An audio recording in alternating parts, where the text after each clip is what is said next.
After exiting the Arlington National Cemetery, we find a large building to the south. A closer inspection reveals the location to be Mama Dolce's.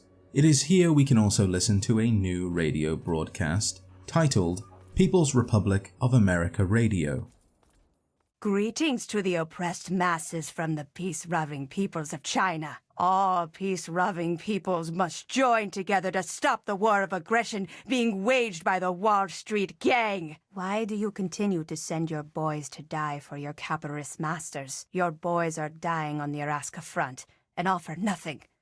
Bring them home before it's too late. The gang of Wall Street fat cats and their Washington warmonger puppets have plunged the world into war to line their own. Do you think your readers will keep you safe if the bombs fall? You will die while the Wall Street Gang and their hangers-on live like kings and... The broadcast cuts off before repeating. Capitalist masters, Wall Street fat cats, Washington warmonger puppets. It's clear even from such a short broadcast that this is nothing more than propaganda aimed towards American soldiers, with the hopes of decreasing morale and maybe even a premature surrender. The nickname of the narrator would depend on the country of origin, but the generic term used for female radio personalities was Axis Sally. During World War II, the main European Axis powers, Germany, Japan, Italy, each had their own personalities such as Mildred Gillars, Tokyo Rose, and Rita Zucker. This broadcast is no different, and judging by the People's Republic and the mention of the Alaskan front, I'd say we're dealing with the Chinese. Before heading inside, we can look up and see a car. There's no way of knowing how it came to be lodged up there, but there is a billboard advertising a similar vehicle, so maybe it was a display model that's fallen down. To the east is a door with the sign Mama Dolce Food Processor, by appointment only. Let's head inside and see what we find. As soon as we enter, we hear the voice of someone speaking another language. This is followed quickly by a succession of bullets. A hostile marker remains on the compass to the southwest, but the corridor to the left has collapsed, so we'll have to find another way around. Just around the corner to the right, the room opens up, where we see activity on the walkway above. They appear to be ghouls, wearing similar green jumpsuits, perhaps military. There is a terminal here, but it could be nothing, and if I go for it, there's a chance the ghouls might see me. Let's get the drop on them while we still have the element of surprise.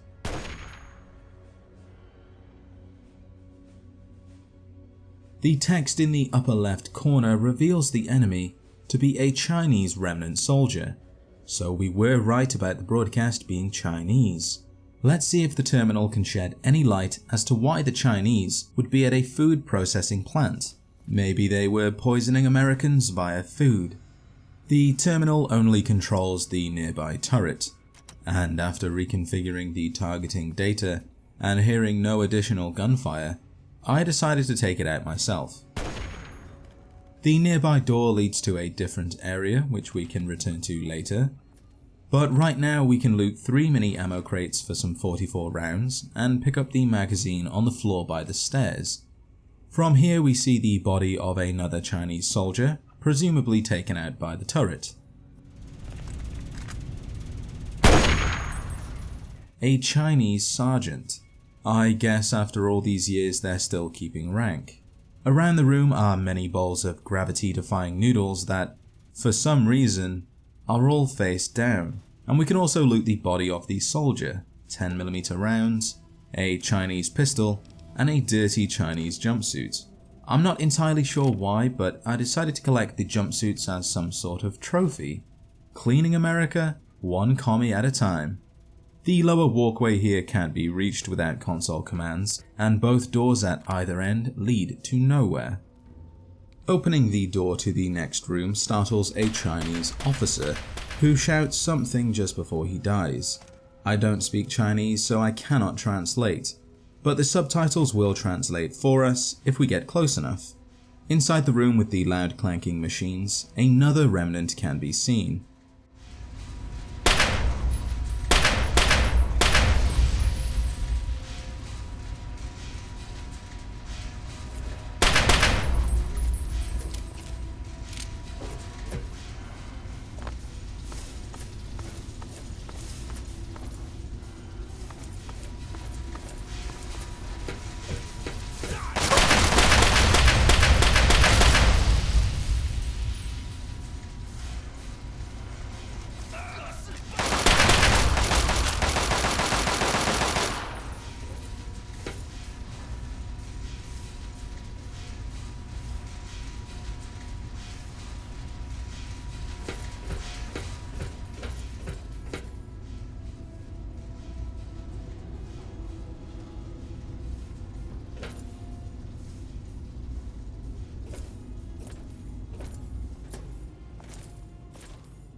With Operation Blazing Barrel complete, we can retrace our steps and begin searching. The room itself has a lot of boxes, most of them empty, but inside a few we find ammo for the railway rifle. To the north are 2 garage doors leading to Mama Dolce's loading yard. We'll save that for later. And then we have the body of the officer with another jumpsuit we can add to the collection. Halfway up the stairs we can loot the body of a captain for an encryption key. I wonder what secrets we'll uncover with this. Also, it's weird that the captain has the officer's sword and not the officer. What's up with that? At the top of the stairs we re-enter the small room where we find a box of sugar bombs on a shelf, and nearby we can piece together the final moments of the skeleton's life. At the center of the room is a large blood stain that smears off into 2 long streaks leading towards the skeleton. The 2 streaks are most likely the blood-soaked legs being dragged along the floor. If we look closely, we can see a dark stain under the skeleton's right knee, and comparing the 2 lower legs, the right does look broken, which could mean that the person crawled away after getting injured. This does support the theory as to how the 2 long streaks were created. At the corner of the room, the person decided to go out as they lived, eating sugar bombs.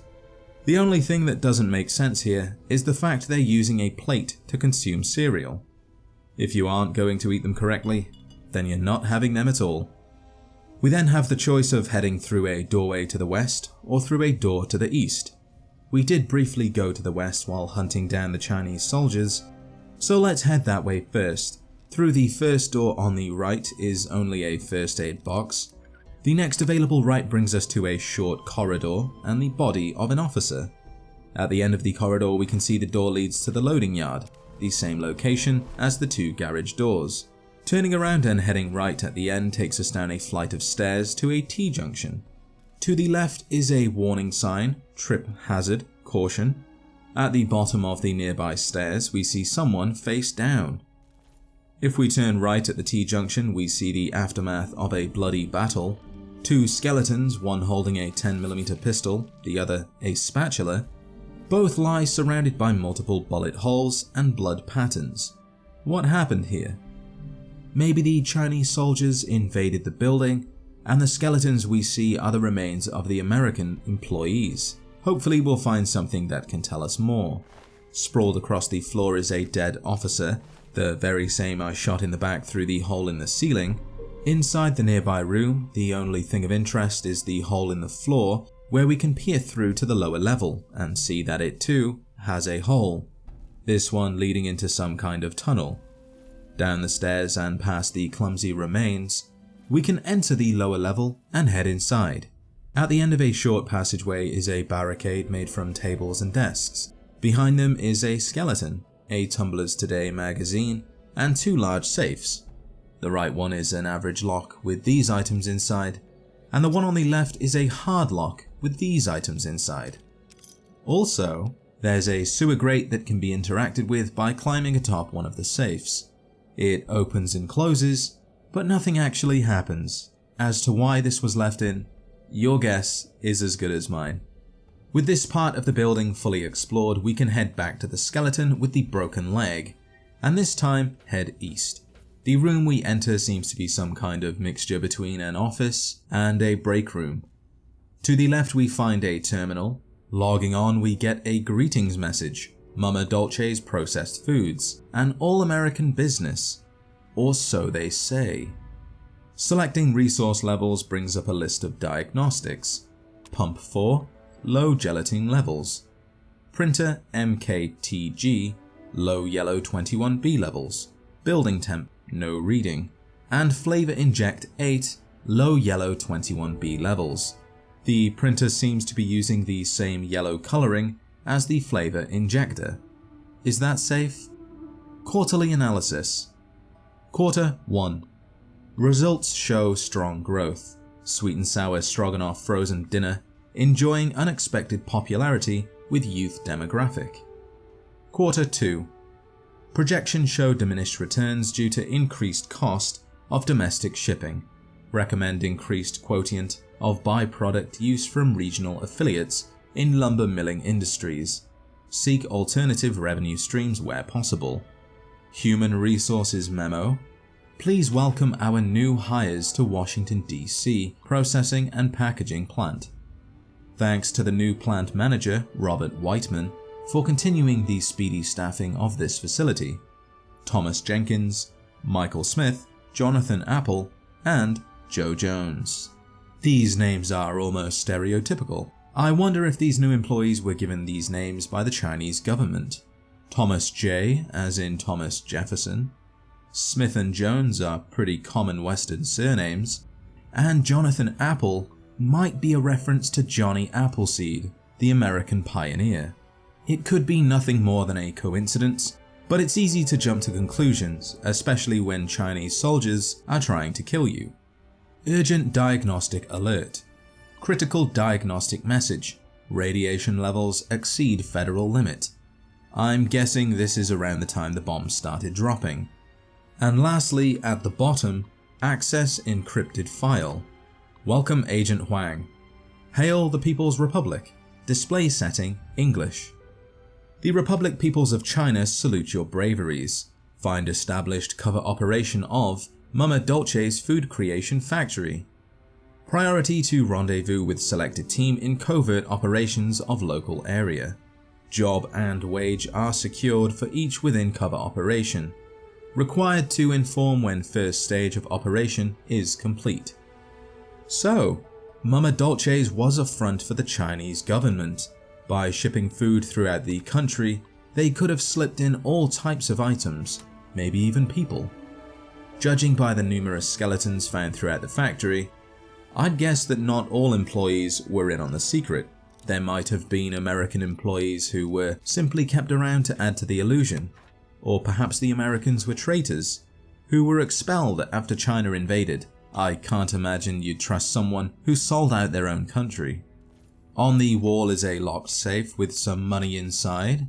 There's a Nuka-Cola Quantum on the desk along with a pre-war book, and on the wall is some medicine inside a first aid box.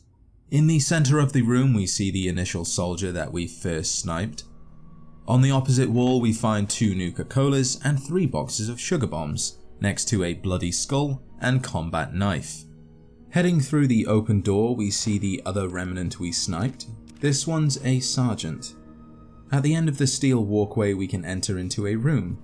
There's another box of sugary bombs inside a broken fridge, a pyramid of stacked chairs, and a desk with another box of cereal, and the rarest non-unique weapon in the entire game, the rolling pin. I always thought it would be interesting to see if you could complete the game with only one of these. To the west is a door leading to the loading yard. That's 2 normal doors and 2 garage doors, all leading to the same location. Let's see what it looks like.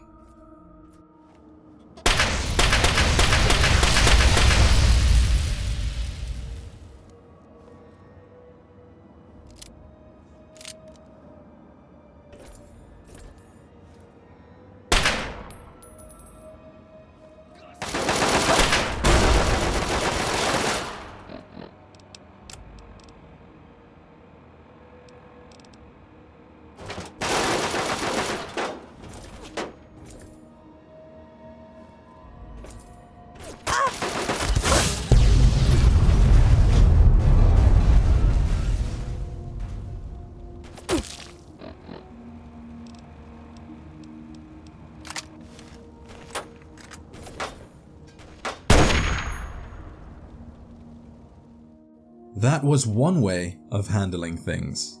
I don't typically use a fat man, let alone an experimental Merv, because items tend to get lost. I did notice something fall from the windowsill, so hopefully we can find out what that was. There's no way of getting down to the loading bay from here. There is a door we can take to the processed foods part of the factory, but not before collecting the Spec Ops training manual. Beyond the door is another group of Chinese soldiers.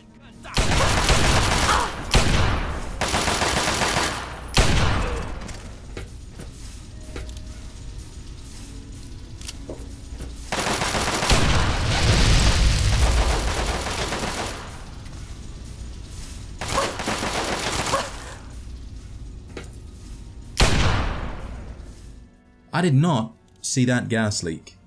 I'm surprised it didn't go off when the soldier began shooting. In this first room we can pick up a pre-war book and head down the stairs to a large room filled with machines. At the western end is a red light glowing above a utility door, a set of double doors leading to the north, and to the south is a floodlight shining the way through a series of connected pipes. Winding through the pipes brings us to a small elevated platform where we pick up 3 stim packs, a selection of ammunition, and 1 bag of Radaway. The door here leads through to the food distribution, back to the first area, so no point going through just yet. Now heading to the corner with the red light, we can climb a short staircase leading into a corridor, where more remnants are quietly waiting.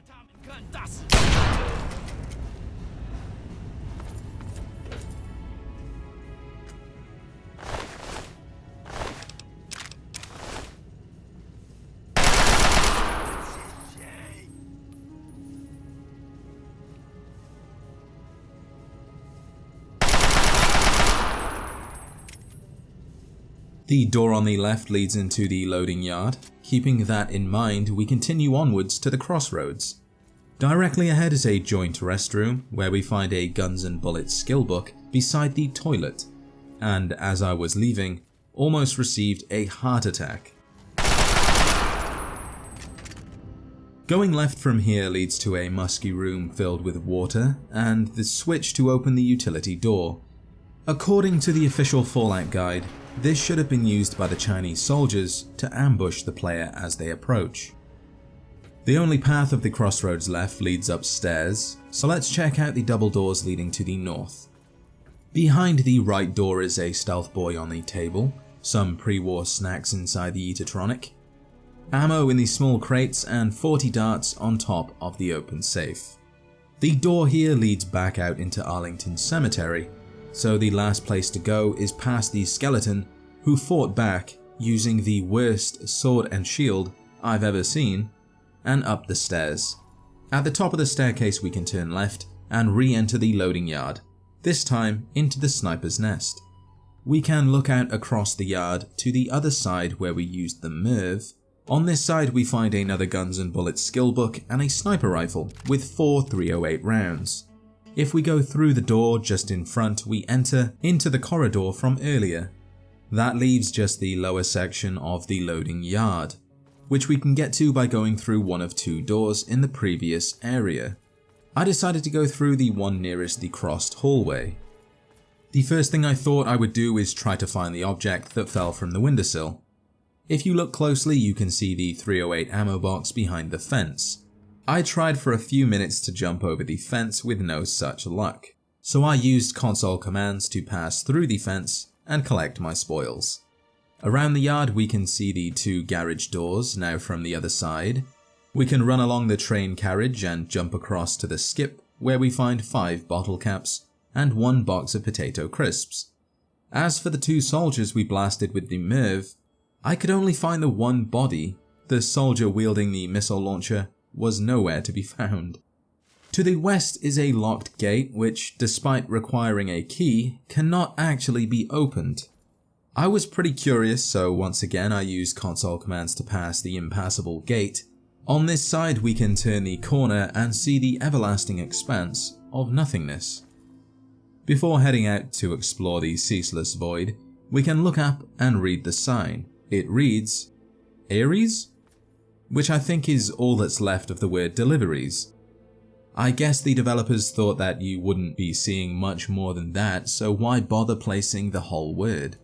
As for what's beyond the word, I did see a small piece of something. Getting closer we can see it's the remains of an obliterated remnant. Still no missile launcher though. Lapping the building we see a whole lot of nothing until getting back to where we started. Off in the distance is something.